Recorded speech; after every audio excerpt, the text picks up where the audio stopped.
पण बंधू भगिनींनो, 2014 साली मोदीजींचं सरकार आल्यानंतर मोदीजींनी आपल्याला सांगितलं, शहरीकरण हा अभिशाप नाहीये, शहरीकरण एक संधी आहे.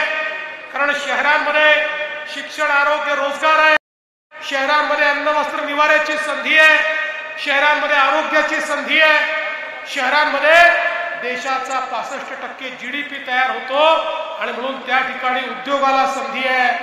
आणि म्हणून अशा प्रकारचे आपले सगळे शहर हे चांगले झाले पाहिजे.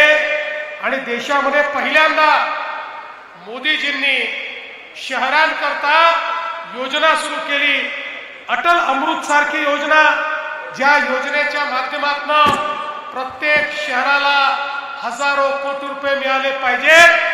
1 लाख कोटी रुपयांपेक्षा जास्त या योजनेच्या अंतर्गत या देशभरामध्ये मोदीजींनी दिले.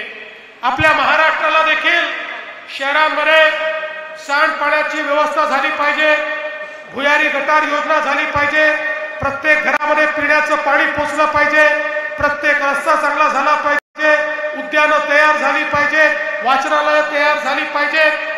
या प्रत्येक गोष्टी करता मोदीजींनी मोठ्या प्रमाणात निधी हा उपलब्ध करून दिला आणि शहराचं चित्र आता बदलायला लागलंय. आज आपण पाहतोय शहरांमध्ये मोठ्या प्रमाणात कामं चालली आहेत. आमच्या प्रशांत बंब यांनी तर त्यांच्या मतदारसंघामध्ये इतक्या मोठ्या प्रमाणात या ठिकाणी काम केलं की आज इथली परिस्थिती बदललेली आपल्याला पाहायला मिळते. बंधू भगिनींनो, आज आपण पाहू शकतो की मोदीजींच्या नेतृत्वात मोठ्या प्रमाणात लोकांचं जीवनमान बदलत आहे. लोकांना त्या ठिकाणी चांगल्या सोयी देण्याचा आमचा प्रयत्न आहे. पण हा सगळा प्रयत्न करत असताना आम्ही कितीही पैसे दिले, कितीही निधी दिला, तरी देखील तो निधी प्रामाणिकतेनं खर्च करणारी नगरपालिका असली पाहिजे. जर या ठिकाणी नगरपालिकेमध्ये भारतीय जनता पक्षाची सत्ता आली तर आमचा त्यांच्यावर कंट्रोल असेल. आम्ही त्यांना सांगू शकू, आम्ही तुम्हाला पैसा देतोय, पण हा पारदर्शी प्रामाणिकतेने खर्च करा. ज्यांच्याकरता तुम्ही योजना तयार केली आहे त्यांच्यापर्यंत पोहोचवा. आपल्या शहराकरता ज्या योजना आहेत त्या योजना योग्य पद्धतीने राबवा आणि शहरातल्या प्रत्येकाच्या जीवनामध्ये एक परिवर्तन घडवा, हे आम्हाला सांगता येईल. आणि म्हणून मी तुम्हाला मत मागण्याकरता या ठिकाणी आलो आहे. आपण बघा, आम्ही केवळ आश्वासन देणारे लोक नाही आहोत, आम्ही जे सांगतो ते करणारे लोक. आपल्याला माहिती आहे, आपल्याच आशीर्वादाने मागच्या वर्षी 1 वर्षापूर्वी या महाराष्ट्रामध्ये आपण आम्हाला दणदणीत विजय दिला आणि आपल्या आशीर्वादानं मी महाराष्ट्राचा मुख्यमंत्री बनलो. ज्यावेळेस दणदणीत आशीर्वाद मिळाला, अनेक लोक म्हणायचे आता भाजपच्या इतक्या जागा आल्या, आता भाजप सगळ्या योजना बंद करेल. लोक सांगायचे आता आमच्या लाडक्या बहिणीची योजना ही भाजपवाले बंद करतील. पण त्यांच्या नाकावर टिचून गेले 1 वर्ष ही योजना आम्ही सुरूच ठेवली आहे. आणि माझ्या लाडक्या बहिणींना सांगतो, जोपर्यंत तुमचा देवाभाऊ मुख्यमंत्री आहे, लाडकी बहीण योजना कोणीच बंद करू शकत नाही. आम्हाला तर केवळ लाडकी बहीण योजना चालवून थांबायचं नाहीये, आमच्या सगळ्या लाडक्या बहिणींना लखपती दिदी आम्हाला करायचं आहे, त्यांच्या हाताला काम द्यायचं आहे आणि त्यांना लखपती दिदी करून त्या माध्यमातून आम्हाला विकास घडवायचा आहे.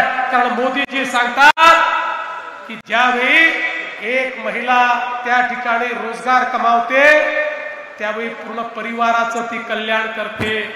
पुरुष कमावतात तर अनेक वेळा आपला पैसा गमावतात देखील, पण आमच्या महिला मात्र कमावलेला एक पैसा हा परिवाराच्या कल्याणाकरता त्या ठिकाणी लावतात.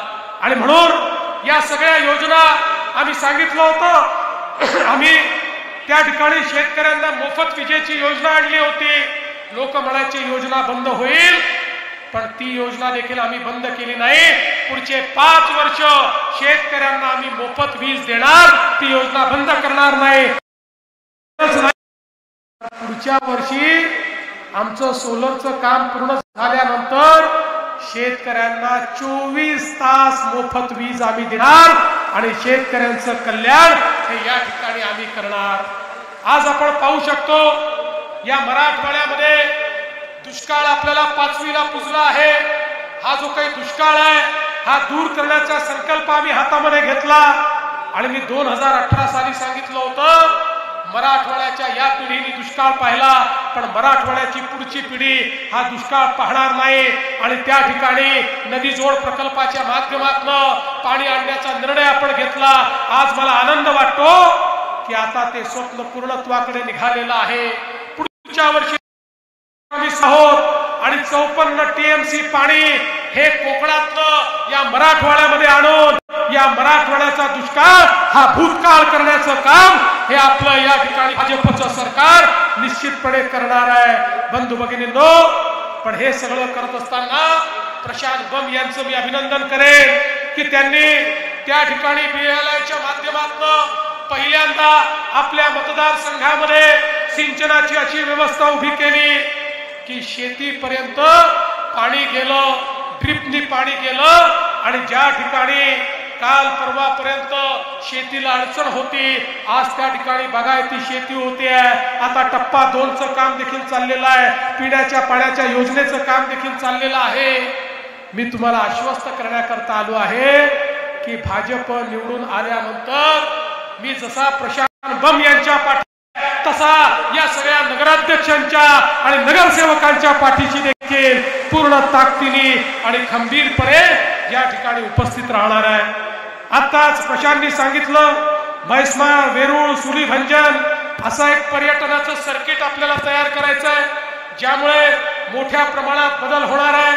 त्याकरता देखील आपण मदत करणार आहोत आणि आमच्या प्रशांतनी गंगापूर उपसा सिंचन योजनेतनं 40 गावातल्या 25,000 एकर जमिनीला जे पाणी या ठिकाणी दिलेलं आहे आज त्यातलं एक मोठं परिवर्तन होत आहे, त्यातनं चांगली पिकं तयार होत आहेत। पण या पिकांना मार्केट मिळालं पाहिजे म्हणून आपण समृद्धी महामार्ग तयार केला।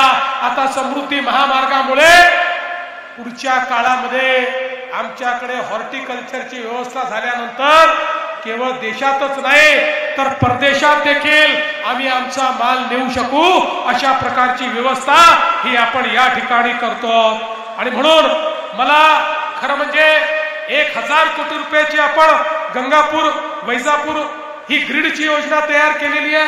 या योजनेला देखील आपण मान्यता दिली आहे आणि या सगळ्या माध्यमातून खूप मोठ्या प्रमाणात हे कार्य चाललेलं आहे आणि मला विश्वास आहे की आपल्या हाती ही नगरपालिका आल्यानंतर या कामाला आपल्याला गती देता येईल आणि लोकांच्या जीवनामध्ये एक मोठं परिवर्तन हे आपल्याला घडवता येईल।